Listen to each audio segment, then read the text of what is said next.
ऐसा काया पलट हुआ है।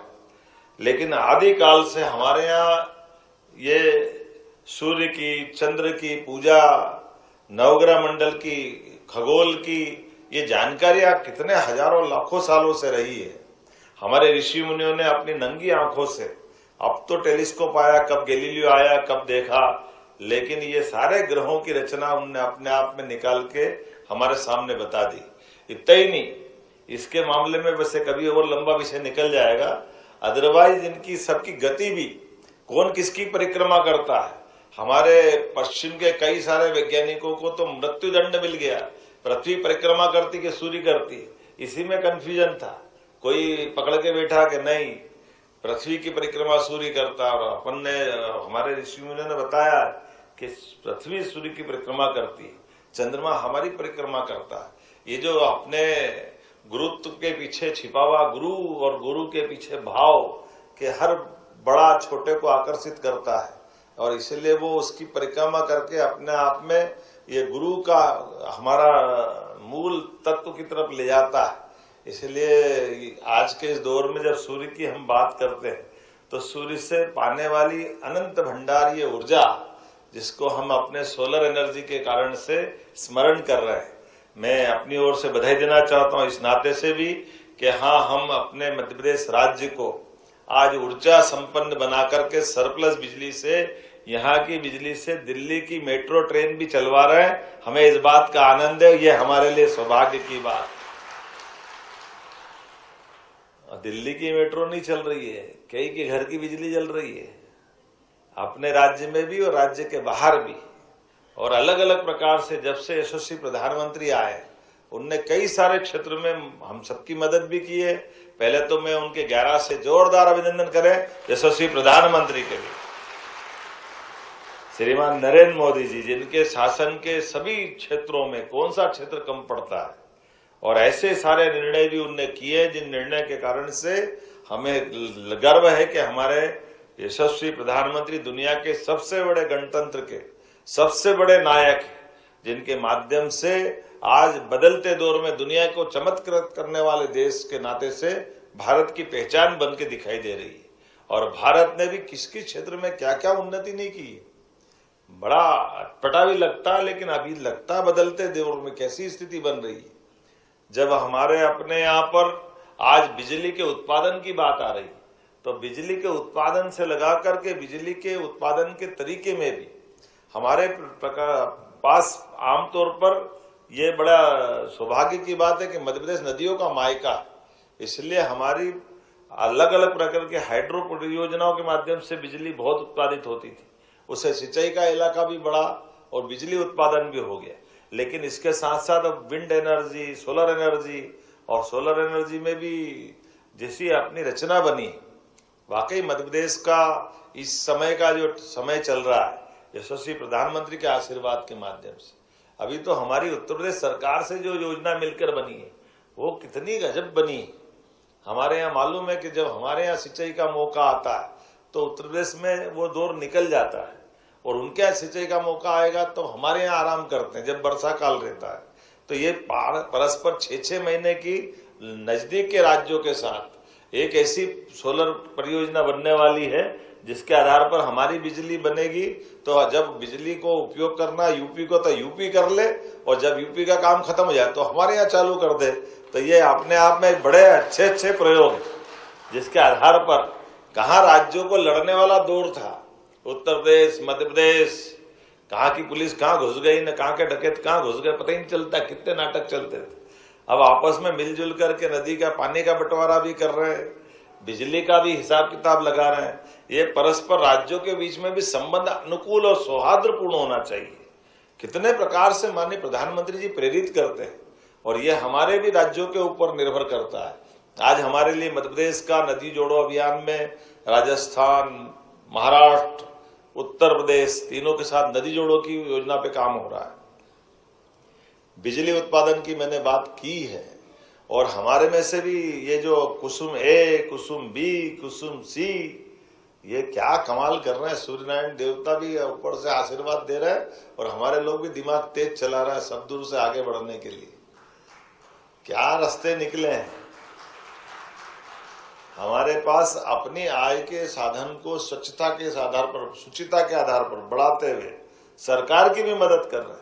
और जिस प्रकार से अब ये जो नया नवाचार चलते हुए बिजली की जो आगामी खपत बढ़ती जा रही है और खपत के आधार पर हम एडवांस तैयारी कर रहे हैं। वो एडवांस तैयारी के भी अलग अलग रूप, अलग अलग प्रकार है। उन प्रकारों में से जो जिस ढंग से बात बताई गई है मुझे कि अब तो दिमाग इतना अच्छा चल रहा है कि सब्सिडी के अलावा भी कोई जरूरत नहीं भैया, रहे तुम्हारे पास। हमारे देसी में थोड़े महंगे पड़ते तो बिना सब्सिडी के भी कर लेंगे। दोनों का हिसाब भी जोड़ लिया, इधर 1 करोड़ 10 लाख की सब्सिडी मिल रही है तो बिना सब्सिडी का 85 लाख में भी काम चला लेंगे, क्योंकि बिजली ज्यादा कमा लेंगे, वो ज्यादा बना लेंगे। हिसाब तो अच्छा लगा लेते हैं अपने लोग भी। तो ये दोनों तरफ से जोड़बाग की जो चल रही है, ये अपना शुद्ध हल्दी का खाने में जो खाते हैं दिमाग अच्छा चलाते हैं। मैं मान के चलता हूं कि कैसे भी करके बिजली के उत्पादन के मामले में ये जो व्यक्तिगत रूप से लोगों को जोड़ने का जो अभियान चला है, क्योंकि आय बढ़ रही है और आय बढ़ने में कितनी अच्छी बात है।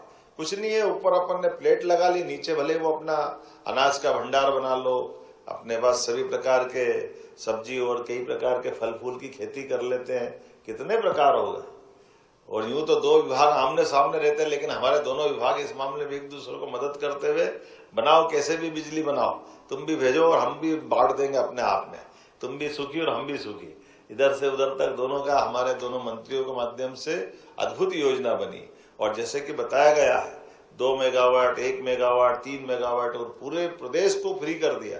आमतौर पर बड़े बड़े लोग आते थे, बड़े बड़े प्लांट लगाने की बात करते, 100 मेगावाट 200 मेगावाट दिल्ली बैठ जाता धप करके 2000 5000 करोड़ रुपए।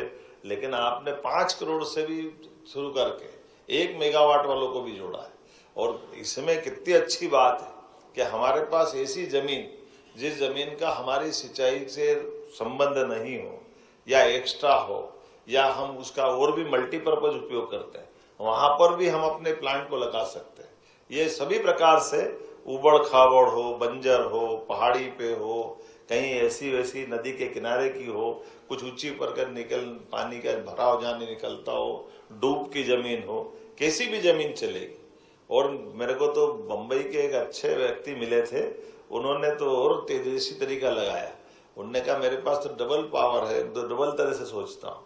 अब मैं सबके बीच बोलूंगा तो अटपटा भी लगेगा, लेकिन उन्होंने विचार किया कि इन्वेस्टमेंट भी कर दिया और ऊपर से सोलर पंप भी लगा लिया।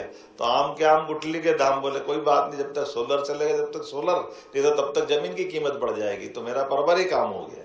तो ये जो दिमाग भी अच्छा है लगा करके, लेकिन इससे अच्छी बात हमारे साथ विभाग के साथ जुड़ करके हमारी ये जो बिजली परियोजना है, सोलर परियोजना, उसके साथ जुड़ करके खड़े होने के लिए जिस प्रकार से, और अब तो वो पंप स्टोरेज और लगा रहा है बिजली के उत्पादन में, सोलर का उपयोग दिन में कर ले और रात के समय वो पंप से बिजली बनाएंगे जो ऊपर से नीचे पानी डालने वाला। तो ये जो पूरे देश में मध्य प्रदेश सभी सेक्टर में बहुत आगे बढ़ रहा है। लेकिन मैं तो बधाई देना चाहता हूँ आप सबको भी।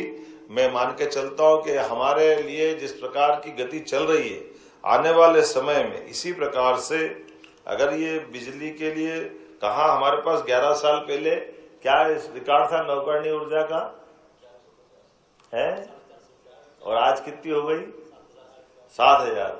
और अब हमारे बीच में अशोक जी ये जबरदस्त रूप से हम जम कर रहे हैं कि हम आज भी सरप्लस बिजली में हैं। और ये जो इतनी प्रकार की योजना चला रहा है, हमने इसके लिए दिल खोल करके प्रदेश वालों के लिए भी और देश वालों के लिए भी और देश से बाहर से भी आए, सबको दरवाजे खोल के दिखाए कि कोई कहीं से भी आए, मध्य प्रदेश के साथ जुड़ करके विकास के संकल्प का अगर साझेदार बनना चाहता है तो हम दिल खोल के स्वागत करना चाहते हैं। हमारी सरकार उसका अभिनंदन करती है। वो सारे काम जिससे राज्य और देश के लिए एक बदलाव का समय और एक ताकत का समय आता है, जब हम अपनी ऊर्जा के माध्यम से इस समृद्धि के बलबूते पर देश में अच्छी पहचान बनाना चाहते हैं। जब मैं इसकी पूरे आंकड़े देख रहा था तो हमने इसमें भी मोहासा बाबई में विद्युत और नवकरणीय ऊर्जा के उपकरण विनिर्माण योजनाओं की 22 इकाइयों का भूमि पूजन कर दिया है। ये जो हमारे इसके जो उपकरण बन रहे हैं, जिसमें 18,000 करोड़ का निवेश और 24,000 से ज्यादा लोगों को रोजगार मिल रहा है।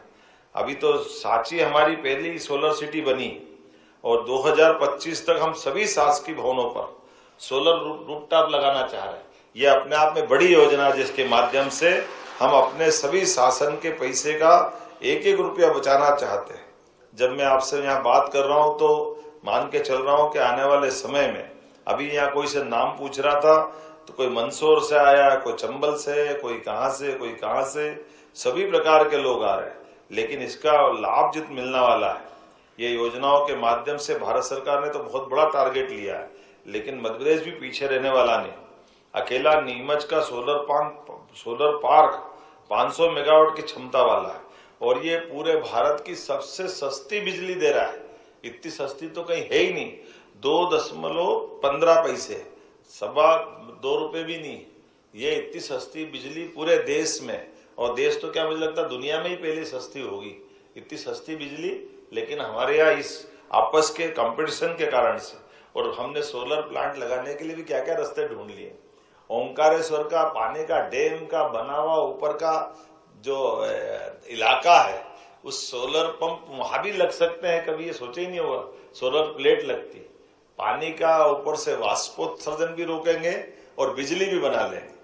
ये अपने आप में अनूठी चीज। जब मैं ऊपर हेलीकॉप्टर से निकलता हूँ तो नीचे देखता हूँ तो ऐसा लगता है कि अपन मध्य प्रदेश में है कि दुनिया के किसी और देश में आ गए। ये बदलते दौर का अपना मध्य प्रदेश, इतनी अच्छी प्रकार से क्या आपने फ्लोटिंग सोलर प्रोजेक्ट को काम किया है। मैं बधाई देना चाहता हूँ, पहला चरण भी पूरा हो गया और ऊर्जा का उत्पादन भी शुरू हो गया। ऐसे ही वो मृग मरीच का हम केवल राजस्थान में सुनते थे, लेकिन जब रीवा से ऊपर उड़ते तो ऐसा लगता पानी पानी भरा है, फिर नीचे देखते पानी है कि क्या है, तो ध्यान से देखो तो वो सोलर की प्लेट लगी रहती है। इतना दूर से आनंद आता देख देख के चारों तरफ से। लेकिन ये जो बदलते दौर में मध्य प्रदेश ने जो गति पकड़ी है, इसके माध्यम से आज हमारी जो क्षमता बढ़ती जा रही है, 15 गुना तो हमारी नवकरणीय ऊर्जा क्षमता में बढ़ गई, जिसमें सोलर एनर्जी 48% है और पवन ऊर्जा में 19% की ग्रोथ आ गई।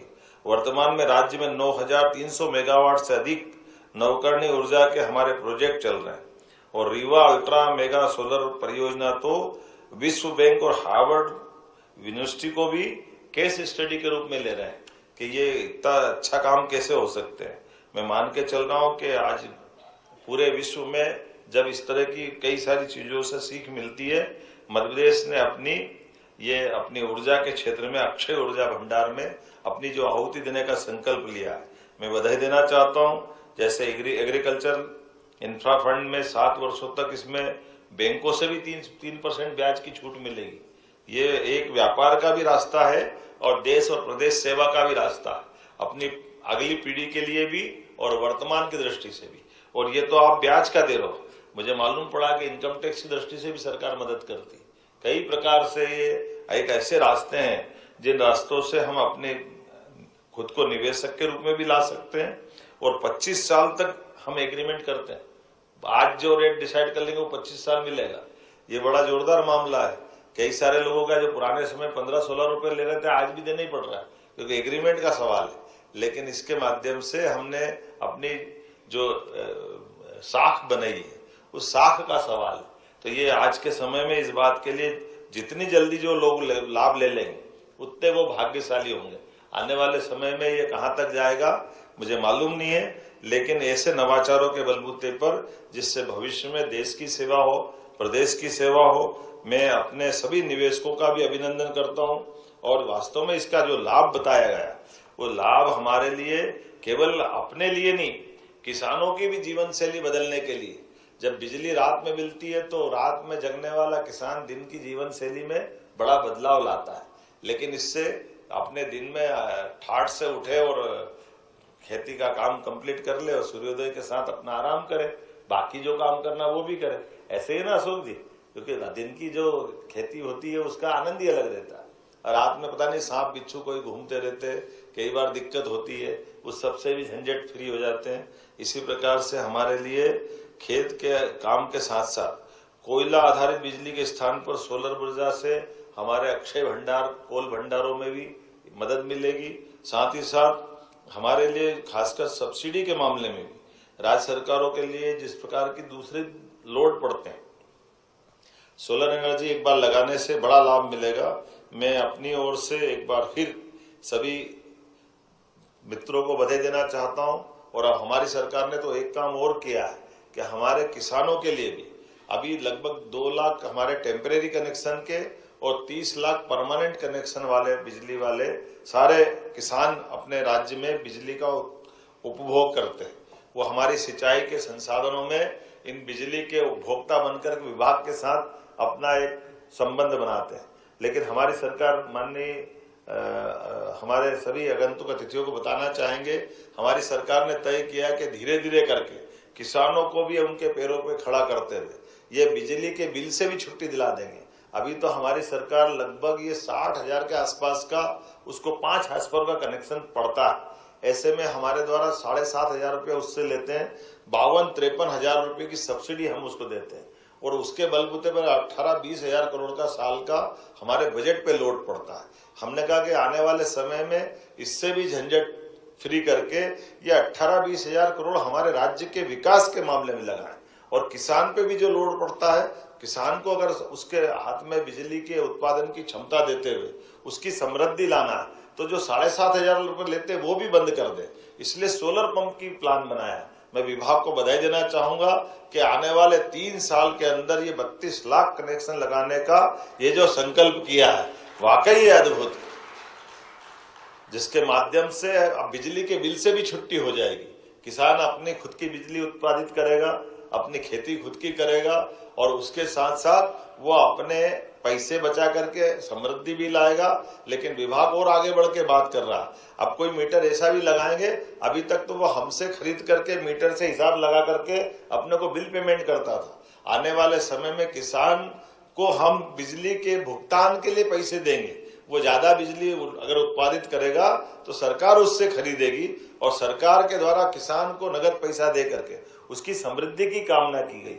विभाग ऐसे सारे कामों में आगे बढ़ रहा है। मेरी अपनी ओर से बधाई देता हूं और उम्मीद करता हूं कि जिस प्रकार से आज का ये हमारा खास करके जिसमें 11 साल के पूरे होने के अवसर पर कल हमने अपने यशस्वी प्रधानमंत्री के 11 वर्ष पूरे होने के अवसर पर सांस्कृतिक कार्यक्रम करते हुए न केवल मोदी जी को बधाई दी थी, आज हमने कैबिनेट के माध्यम से भी कई सारी सौगातें देते हुए दिन की कैबिनेट भी माननीय मोदी जी के 11 साल के अवसर पर उनको समर्पित की है, जिसके आधार पर हमारी प्रेस और मीडिया को मालूम पड़ा है। हमने अलग अलग क्षेत्रों में सरकार की योजनाओं का लाभ देते हुए, लेकिन उसमें सच्चे अर्थों में ये हमारा आज ये साल इसका और महत्व इस नाते से भी है कि स्वर्गीय भारत रत्न अटल बिहारी वाजपेयी जी की ये 100वीं जन्म शताब्दी चल रही है।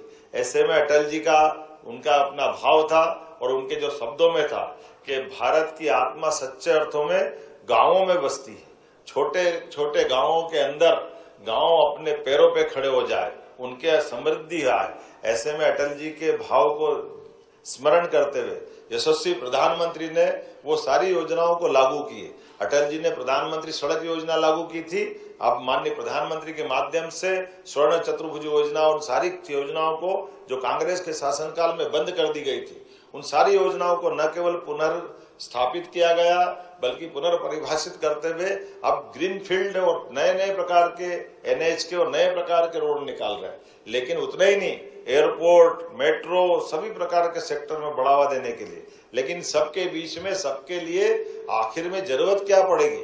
कितना भी विकास करो, विकास की आखिरी कुंजी, आखिरी जान बिजली में आती है। इसलिए बिजली उत्पादन जब तक हम नहीं करेंगे तब तक विकास बाधित रहेगा। हम सब संकल्प करें, सभी प्रकार की ऊर्जा के क्षेत्र में हम समृद्ध हों, अपनी भूमिका उसी प्रकार से निभाते रहें। मेरी अपनी ओर से सबको बधाई, बहुत बहुत धन्यवाद। भारत माता की जय।